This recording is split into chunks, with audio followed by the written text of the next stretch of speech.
Hello fellas, nice back here again with another quick inbox review, and this time we're going to be having a look at Eduard's limited edition Lysander. So this is a really interesting, I won't say kit, but aircraft. It's a gull-wing aircraft, okay, with high sides, supports on the actual wings, which you can see just there, but it could take off on really rough terrain, and it could take off in a really short amount of time. So this aircraft was used a lot during the war to drop off the SOE, so that's the Secret Operations Executive, or I can't remember what the SIS is, but it used to drop off the spies out in on Germany, in France, and what have you. Touch down, drop off, take off, and they'd be on the ground in a little as 4 minutes. Okay, so they really knew their stuff, and these could outturn any fighter that the Germans could throw at them. So if they got into any sort of problems, what they used to do is just spiral up and then dive for the deck to as close as they could to the sea, okay, and just speed for home, because obviously it wasn't a fast aircraft. But once it got that close down, the pilots, the German pilots, they couldn't shoot it down because they couldn't depress the nose enough to be able to get on target. Okay, so yeah, a really fascinating aircraft, and it could carry bombs as well. So you can just see the side of the spats of the wheel. They've got this bit here. Okay, so these are where the drums, I think they were 50-pounders, so not massive amounts, but they could drop on or whatever, and they actually use them to quite a good effect out in Malaysia, I believe it was. Okay, so what we'll do, we'll get on to the overhead and we'll crack on. So some really nice box art. Okay, just really simple. All right, and within this boxing we get 7 different markings. So we get 3, I believe that one's a Finnish one, and 4 RAF version, although that's a Polish one, and that might be an Australian one. I'm not 100% certain, but we'll have a look when we get to the markings. Within this boxing, you actually get photo etch details, paint mask, brassing, goods, skins, and bombs. So we'll have a look at that in a minute. All right, so let's just get straight into it. So just a little A5 booklet. Okay, starting off with the sprue map, and then we've got the resin parts, the photo etch. As you can see, we get quite a bit of photo etch parts, and then we get the mask set as well. And we, as normal, the gauzy painting guide, okay, and then your mask guide, and then we get straight onto it. So we start with the cockpit with the photo etch seat belts, moving down across into the radio compartment, the fuel tank. I'm assuming we then go on to the seats and the frame before it goes onto the cockpit floor. I'm not 100% certain what that part is. Then we've got what we'll call maybe the observer's seat at the back. Okay, and that looks like it's a photo etch part which will need potentially bending, but we'll look at that when we get to it. The instrument panel, you'll have your decal option, or you can use photo etch. The frames of the fuselage, should I say, sides, with the bits and pieces added onto it. We then move on to putting all the tubular framing onto the cockpit, and then the engine, which this is a radial engine. So this is all, I don't think it's resin, but it's all separate plastic parts. Then the cowling with some photo etch going on. Adding some more photo etch on the cowling. Okay. The different little pieces going onto the engine, and the I don't know what they are, parts of the engine. I'm not that up on engines and what have you. Then, that's the RP5, the brads and bits that's just pointing out up there. The prop going together, all separate. So that's going to be easy enough to paint them separately. And then going on to adding the exhaust on the side of the prop. We have some cannons, machine guns. So you've got the two different types. So we've got the twin barrel and the single barrel with the control yoke on there. Adding all that together to get into the cockpit. So this is quite an involved kit. There's quite a lot of detail in this. We then having, I don't know what that part is. Well, it might be an exhaust of some sort. I'm not 100% certain. But yeah, so you've got a brass bit, then you need some plastic rod, and then a bit of felt wedge that's been curled up. Goes in there. We have our bombs that go on there onto the spats. So, oh, we could carry some on the tail as well. I didn't know it could carry them on the tail, so we have them on the tail. Before moving on, we haven't even got to the wings yet. On the tails and the clear parts, we have a tail skid, okay, which is brazen. So we'll have skids for the front as well. The wings going together, really nice shape, these wings. Adding some more bombs to the I don't know what you want to call them, like winglets, which we'll see in just a minute, which then get added onto the spats of the actual wheels. So that's going to be a little bit more awkward to actually sort out and paint, because obviously you've got the wheels that go together, then they go inside the spats, and the spats go together. Obviously you've got to get rid of all the seam line and all that sort of stuff. So that's going to be a challenge, not a major one, but a challenge. Or you just go for the skis, which might be an interesting option. So the finished option with the skis, I don't think I've ever seen any of them. Mind you, I've never seen many of these built. And then we've got a massive, look at that, fuel tank going on there. So if the fuel tank's going on, I would assume you won't have the bombs. So then we move on to the actual paint markings. So we've got a Gatwick Squadron number 226 from 1940-41 with the green and brown camo and the duck egg or sky belly. We have a Finnish version with, again, got the skis on here, a tail ski, an overall white with a RLM 65 belly from 1943. We have a Burma Squadron, June 1945.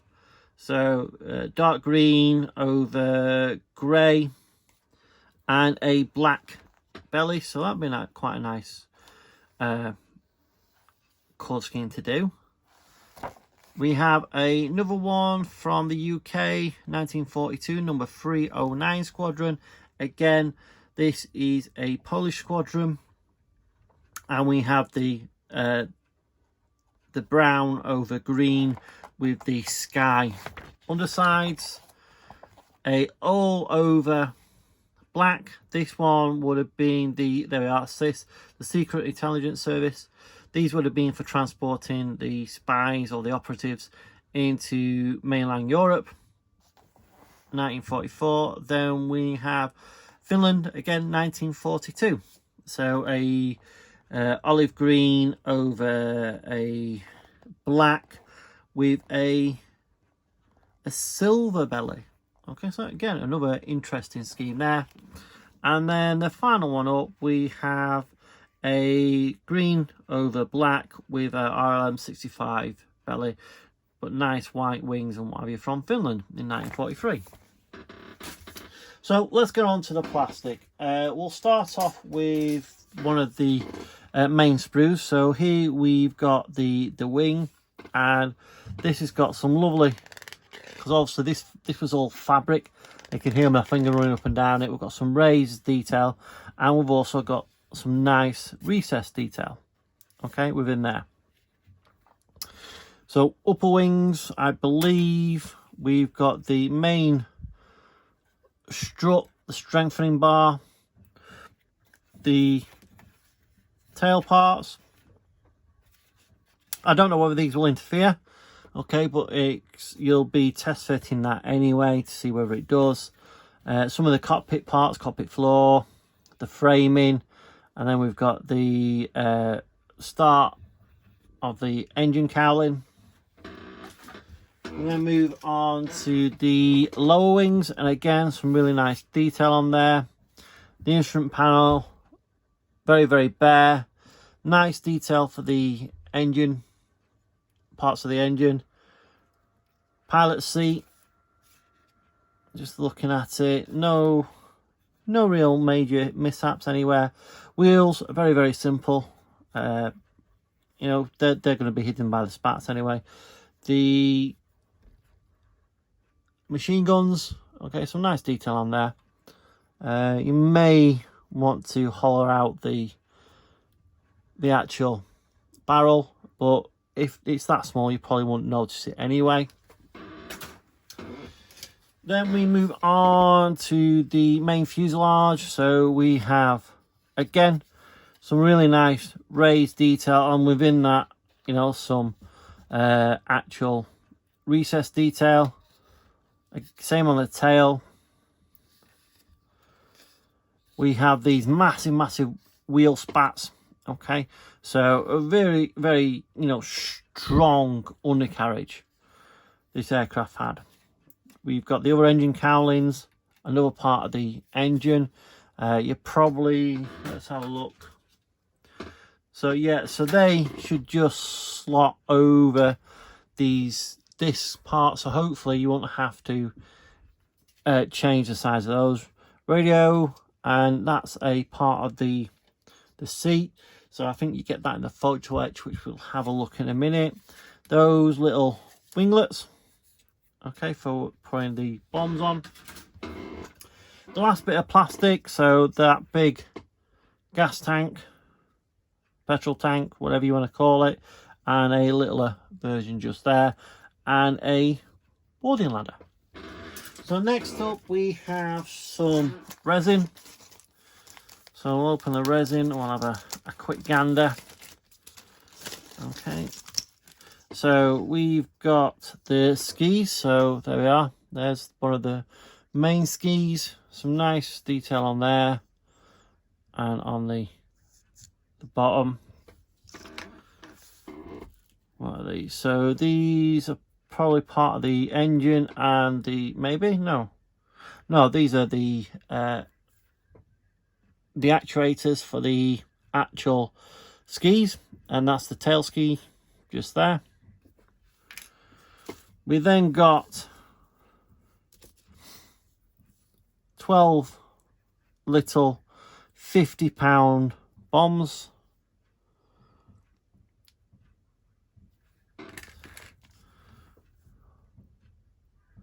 What look like parts for the machine gun. And then we have the single machine gun cast in resin, and some engine parts just there.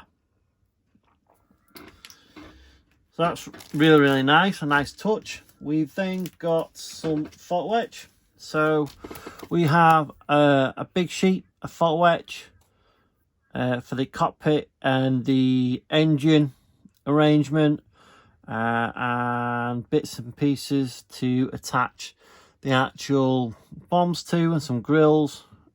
You know, normal Eduard fare, really, really nice. And then we've got a little bit of photo etch. So we've got the instrument panels, the radios, the harnesses for the front and rear seats, and some more control boxes. Then on the other side we have parts for Now, is that part for that? It must be. But why is it in two parts? So if it's in two parts, that's going to be a nightmare too. Unless it's one part and then you've got a spare. But there for the machine gun. I'm not going to take it out because you can't see it. But there we've got the mast set for this aircraft. And the decals. Let's have a look, make sure I can get them out. Now these are not going to be, I hope, mind you, oh, look, there we are.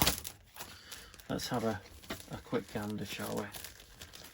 I'm not going to take them both out because these are the same from last year. So we'll have to have a look, see what type they are, if I can get them open. I believe these are the Eduard new type of decals. Reason I think that, if you just look at that roundel just there, okay, can you just see the carrier film? See how the actual decal is just offset of the carrier film. Okay, what I've noticed in a lot of the newer Eduard decals, okay, you can just see it, the carrier film is just ever so slightly not quite lined up. Okay, some of it, like I said, goes right to the edge, and if you have a look at the top, so we've got the top of the thing, and then it's not just above it. And you can probably see better if I can get them in the light, those squares. Can you see how they're lined up more to the bottom right as opposed to the center? Now, I have not used these decals as yet, so I don't know how they will react or anything like that. It's a case of, if I get around to doing them, we'll see how they go. And next up we have the cockpit parts. So we've got the sidewalls, the actual sliding cockpit, and the roof, and the actual windscreen. Okay, really nicely done, really clear. Okay, as you would expect from Eduard. So there we are, a really interesting aircraft by Eduard. I don't think it's an actual Eduard kit. I think it was manufactured by somebody else, but I can't remember who it was. But it's a really interesting aircraft, and an important aircraft as well from the Second World War. Without this aircraft, we might not have had as much intelligence coming out of Europe as what we did. So, you know, it more than made up for its lack of performance and whatever because of the type of aircraft it was. So a very important, sometimes not talked about aircraft. Anyway, that's Eduard Lysander. Nice looking kit. One that I believe should build up quite nice. Anyway, that's it for now, and I'll see you in the next one. Bye.